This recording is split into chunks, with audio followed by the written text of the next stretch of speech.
Hello friends, welcome to AJ study. तो कैसे हैं आप और कैसी चल रही है आपकी तैयारी? बस एग्जाम में आपका जो है बचा है 56 दिन, 56 दिन बचा है। यहाँ पर याद रखना है, ये 56 दिन तो है, लेकिन अगर हम कहें आपके पास कितना दिन है तो आपके पास मात्र 45 से 50 दिन शेष बचा है एग्जाम को अच्छे से तैयार करने के लिए, कंटेंट को अच्छे से तैयार करने के लिए, उस कंटेंट को हम और बूस्ट करने के लिए और बेहतर तक बनाने के लिए जो है हम लेकर के अभी आप लोग के भी 3 प्रकार के प्रोग्राम लेकर के चल रहे हैं। सबसे पहले जो है अगर बात करें, जो 4 बजे हम वीडियो अपलोड आप लोग के बीच जा रहा है, वो फटाफट ऑब्जेक्टिव प्रोग्राम चल रहा है, जिसमें हम 20 ऑब्जेक्टिव जो है अभी फिजिक्स का कवर कर रहे हैं। इसके साथ इसके बाद हम केमिस्ट्री, फिर बायो, फिर हम सोशल का भी क्वेश्चन जो है कवर करेंगे। ठीक है ना? तो इस वीडियो को देखना ना भूलिए, क्योंकि देखिए इस ऑब्जेक्टिव में क्या हम कर रहे हैं कि 20 ऑब्जेक्टिव तो केवल बोलने का है, लेकिन हम इसमें कई सारे ऑब्जेक्टिव जो है ऐसे ही आपको बता देते हैं, और जो एक्स्ट्रा हम आपको बताते हैं आप उसे कॉपी पर जरूर नोट करें, जरूर कवर करें। ठीक है? इसके बाद हम 3 बजे एक वीडियो अपलोड कर रहे हैं, जिसमें हम लिए हैं लॉन्ग क्वेश्चन प्रोग्राम। इसमें 5 नंबर वाले जितने भी प्रश्न एग्जाम में बन रहा है, चाहे वो मैथ हो, चाहे वो साइंस हो, चाहे वो सोशल हो, सभी क्वेश्चन को हम कवर करेंगे, धीरे धीरे कवर करेंगे। ठीक है ना? अब देखिए फिर 12 बजे जो प्रोग्राम आपका चल रहा है, इसमें क्या है, क्लास रिवीजन प्रोग्राम। मतलब जब अभी तक जितने भी आप पढ़ लिए हैं वे सारे काम क्या कर रहे हैं, रिवीजन कर रहे हैं। क्या कर रहे हैं? रिवीजन कर रहे हैं। तो ये 3 प्रोग्राम आप लोग के बीच चल रहा है टारगेट 2023 एग्जाम के लिए। ठीक है? और ये आपका एक रिवीजन क्लास है जो कि एकदम हाईलाइट चल रहा है आपका, और ये काफी डीपली लेकर चल रहे हैं ताकि जड़ से आपको काफी मजबूत कर सके। तो ये 3 प्रोग्राम चल रहा है, ये तीनों प्रोग्राम का आप आनंद लीजिए। अभी हम चर्चा करेंगे जो फटाफट जो धुआंधार रिवीजन में जो चल रहा है, फिजिक्स का जो क्वेश्चन ऑब्जेक्टिव चल रहा है वो हम लेकर के चलेंगे। फ्रेंड्स याद रखें, हमने अभी तक बहुत सारे ऑब्जेक्टिव जो है करवा दिए हैं आपका, है ना? बहुत सारे ऑब्जेक्टिव करवा दिए हैं। अब हम इसी को नेक्स्ट लेकर के आए हैं जो आपके एग्जाम के लिए काफी जरूरी है।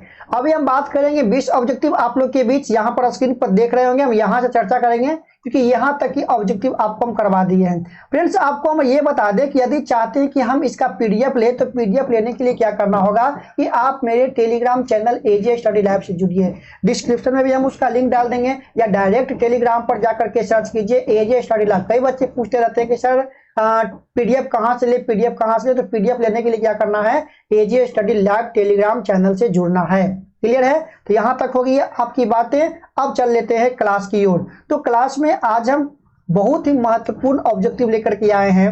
तो सारे क्लास को जो आपको रिवीजन करना है, वीडियो को देखना है, वीडियो हम टेलीग्राम पर अपलोड करा देंगे, पीडीएफ को 2-3 बार पीडीएफ को रिवीजन कर लेना है, फिजिक्स से एक भी प्रश्न नहीं छूटेगा। चलिए, तो अगर हम बात करें यहाँ पर पहला जो प्रश्न आप लोग देख रहे हैं कि कौन से लेंस में वास्तविक और आभासी, बहुत सुंदर है, क्या करा, वास्तविक और आभासी दोनों प्रकार के प्रतिबिंब बनता है। याद रखना, वास्तविक और आभासी। तो फ्रेंड्स याद रखिएगा, ये जो उत्तल लेंस है इसमें आपका दोनों प्रकार के प्रतिबिंब बनता है, वास्तविक भी बनता है और आभासी भी बनता है।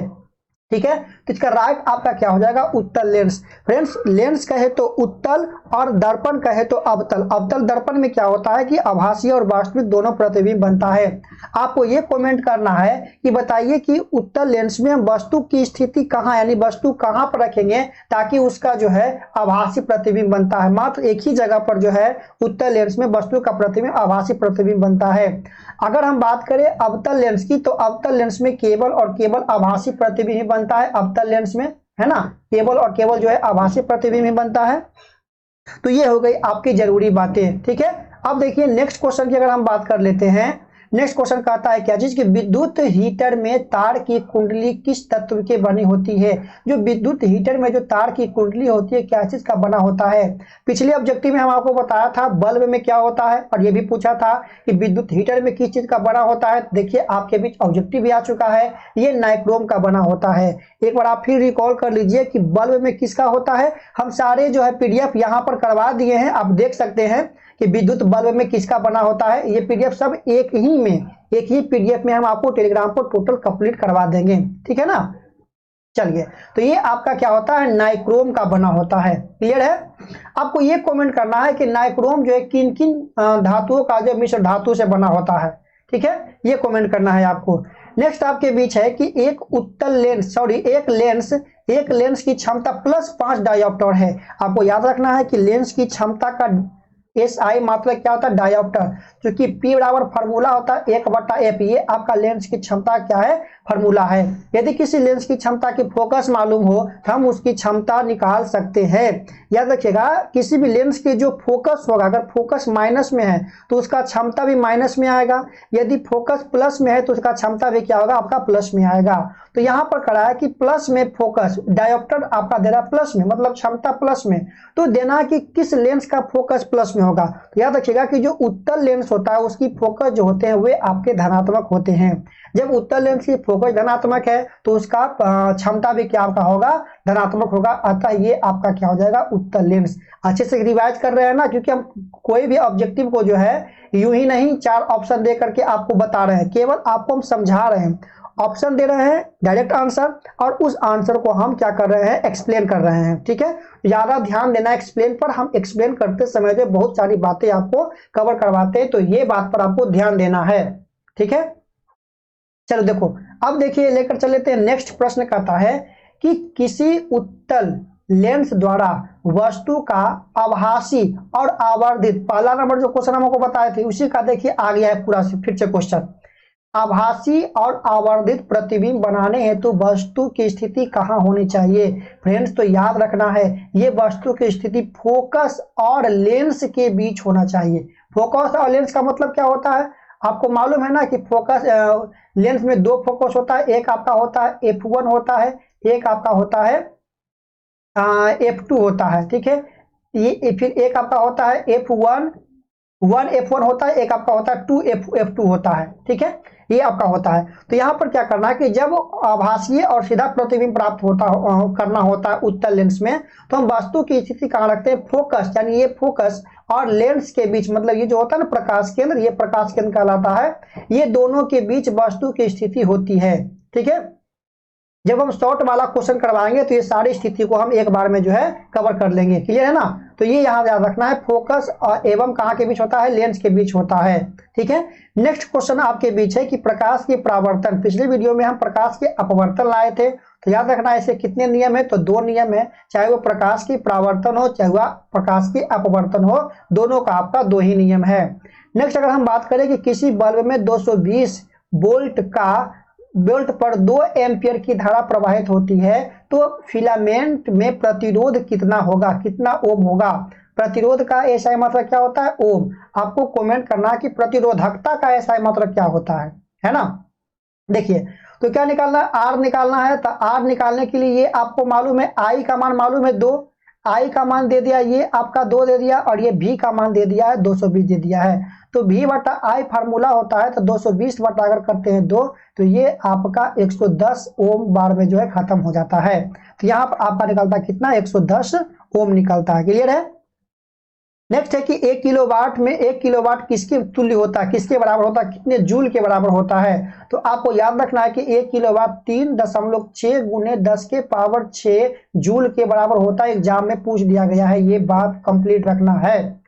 फिर पिछले वीडियो में हम ये भी करवाए थे कि विद्युत धारा का जो है व्यवसायिक मात्रक क्या होता है, किलोवाट घंटा। ठीक है, चलिए तो ये हो गया। नेक्स्ट प्रश्न आप लोग के बीच है कि समतल दर्पण द्वारा बना प्रतिबिंब होता है। याद रखिएगा, समतल दर्पण द्वारा कोई भी जो प्रतिबिंब बनता है वो कैसा होता है, तो काल्पनिक होता है। फ्रेंड्स, एक बार यहाँ पर याद रखिएगा कि जब भी कोई समतल दर्पण होता है, वे वस्तु का जो है, याद लीजिए, मान लीजिए वस्तु हम यहाँ पर दर्पण के सामने R लिख करके लाए, तो जब दर्पण में देखते हैं तो R इस प्रकार से दिखता है ना। तो ये क्या होता है, पार्श्विक रूप से उल्टा काल्पनिक होता है, यानी आभासी होता है, और पार्श्विक रूप से उल्टा होता है। देखिए, समतल दर्पण में एक आप रिलेशन भी लिए होंगे कि जो वस्तु दूरी होती है, वस्तु की जो दूरी होती है वह प्रतिबिंब की दूरी के बराबर होता है ना, प्रतिबिंब की दूरी के इक्वल होता है, बराबर होता है, ये भी आपको याद रखना है। फ्रेंड्स, अगर हम बात करें अगला कि विभवांतर का SI मात्रक क्या है, तो विभवांतर का SI मात्रक वोल्ट होता है। ठीक है, यहाँ पर याद रखना है कि SI मात्रक जब भी हम आपको बताएं तो जितने भी SI मात्रक फिजिक्स में है वे सारे SI मात्रक को आप रिकॉल कीजिए। विभवांतर का क्या हो गया, वोल्ट हो गया। विभव का क्या हो जाएगा, वोल्ट हो जाएगा। विद्युत धारा क्या होगा, एम्पियर हो जाएगा। ठीक है, फिर आपका प्रतिरोध का क्या हो जाएगा, ओम हो जाएगा, प्रतिरोधकता का ओम मीटर हो जाएगा, है ना। इसके साथ साथ डायोप्टर किसका है, तो क्षमता का है, लेंस की क्षमता के। आवेश का क्या है, तो कूलाम्ब है, ठीक है ना। फिर कार्य का क्या है, तो जूल है। शक्ति का क्या है, तो वाट है। मतलब पूरा जो है एक बार में आपको रिवीजन कर लेना है जब भी हम एसआई की बात करें, क्योंकि ये एग्जाम में पूछ देता है 1 नंबर का। चलिए यहां से याद रखना कि वर्ण विक्षेपण में किस वर्ण का प्रकाश का विचलन अधिक होता है, विचलन, ठीक है ना। तो ये आपका होता है बैगनी, और इसी बैगनी रंग के विचलन अधिक होने के कारण ही आकाश हमें क्या दिखाई देता है, नीला दिखाई देता है ना, नीला दिखाई देता है। जब हम श्वेत प्रकाश को किसी प्रिज्म से गुजारते हैं तो ये इस प्रकार से आपका जो 7 रंगों में विभक्त होता है, बैजानी, हाफी, नाला। याद रखिएगा, ये 7 प्रकार को हम जिस पट्टी पर प्राप्त करते हैं उसे पता क्या कहते हैं, स्पेक्ट्रम।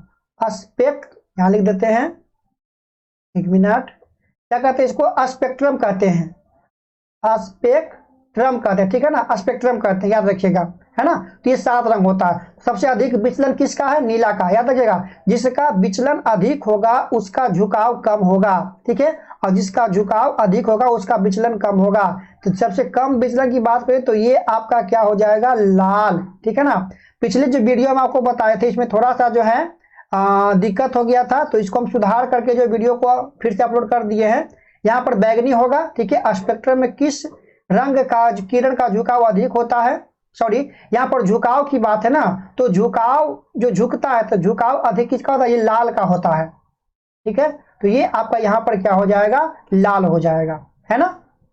चलिए आगे ले लेते हैं। तो ये हो गया ना आपका, यहाँ पर लाल झुकाव आपका लाल हो गया, और कम झुकाव किसका होता है, तो नीला का होता है। क्लियर है। चलिए आगे आपका कहता है कि ओम के नियम में किसका मान नियतांक होता है। ओम के नियम में किसका मान जो है नियत होता है, तो प्रतिरोध का मान जो है नियम होता है। आपको बताना है कि ओम का नियम क्या है, कमेंट बॉक्स में कमेंट करके हमें जरूर बताएं। नेक्स्ट प्रश्न आपका है कि सरल सेल में धन ध्रुव का कार्य करता है। जो शुष्क सेल यानी सरल सेल जो होता है, नॉर्मल जो सेल होता है, उसमें जो धन ध्रुव का काम प्लस का काम कौन करता है, तो वे आपका तांबा करता है, कॉपर करता है, Cu। आपको ये बताना है कि कॉपर का जो परमाणु संख्या है वो कितना है ना। चलिए नेक्स्ट है आपका कि उत्तल लेंस के सामने वस्तु कहां रखने पर प्रतिबिंब वस्तु के बराबर आकार के बनता। उत्तल लेंस में अभी जस्ट हमने आपको ऊपर बताया, ठीक है, वो आभासी बताया था कि कहां रखेंगे, तो फोकस और लेंस के बीच अगर रखते हैं तो आभासीय बनता है। अब क्या कर रहा है कि उत्तल लेंस में सामने वस्तु कहां पर रखा है ताकि बराबर आकार के बने, क्या बने, बराबर आकार के बने। तो याद रखिएगा ये आपका रखता वक्रता केंद्र यानी 2F1 पर रखते हैं, है ना, 2F जो है 1 पर रखते हैं। क्लियर है, ये आपका हो गया। आगे अगर बात कर लेते हैं कि किसी बल्ब से 1 मिनट में 120 कूलाम आवेश प्रवाहित होता है। कोई भी बल्ब है 1 मिनट में 120 कूलाम आवेश प्रवाहित होता है, तो विद्युत धारा का मान क्या होगा। तब विद्युत धारा I बराबर फार्मूला आपका हो जाएगा C/T। तो कितना कूलाम है, 120 कूलाम है, और T सेकेंड में लेते हैं तो 1 मिनट में 60 सेकेंड, ये आपका कैंसिल हो जाएगा। तो 2 एम्पियर आपका राइट आंसर यहाँ पर हो जाएगा, ठीक है।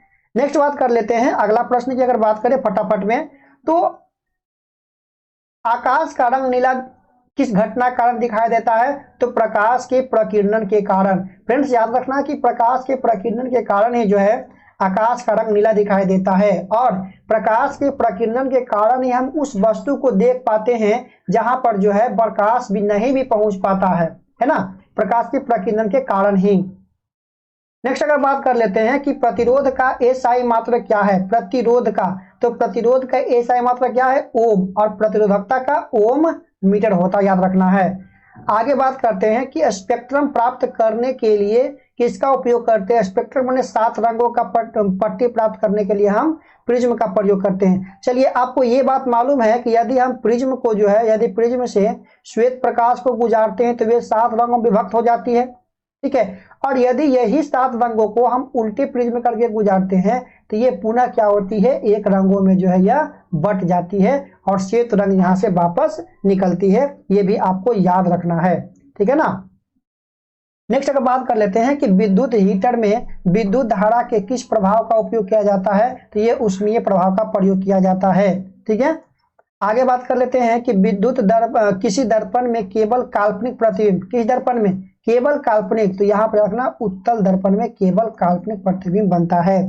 नेक्स्ट बात कर लेते हैं कि आममीटर को हम किस क्रम में जोड़ते हैं, तो आममीटर को हम जब भी जोड़ेंगे तो ये आपका हमेशा श्रेणी क्रम में ही जुटेगा। मान लेते हैं कि ये आपका कोई बल्ब लगा हुआ है, ठीक है, ये बल्ब है, अगर हम यहाँ पर कोई उपकरण को जोड़ते हैं और उसमें प्रवाहित धारा के मान को निकालते हैं तो ये आपका श्रेणी क्रम होता है। लेकिन यदि बल्ब के बीच की धारा को निकालना है, ठीक है, तो ये आपका वोल्ट होता है। यानी विभवांतर को अगर दो बिंदुओं के बीच की अगर धारा को मापना है तो वो आपका हम वोल्ट मीटर का प्रयोग करते हैं। ये वोल्टेज को मापता है, ये प्रवाहित होने वाली धारा को मान के मापता है। ठीक है, तो ये था आपका जो है 20 ऑब्जेक्टिव, जिसमें हम बहुत सारे नए नए ऑब्जेक्टिव भी हम चर्चा किए आप लोग के बीच। तो ये प्रोग्राम आपको कैसा लगा, आप कमेंट के माध्यम से आप हमें कमेंट कीजिए।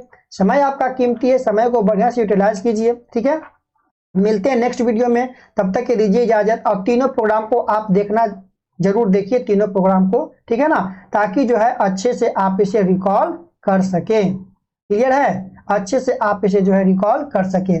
ठीक है, तो मिलते हैं नेक्स्ट वीडियो में, तब तक दीजिए हमें इजाजत, है ना, बाय बाय।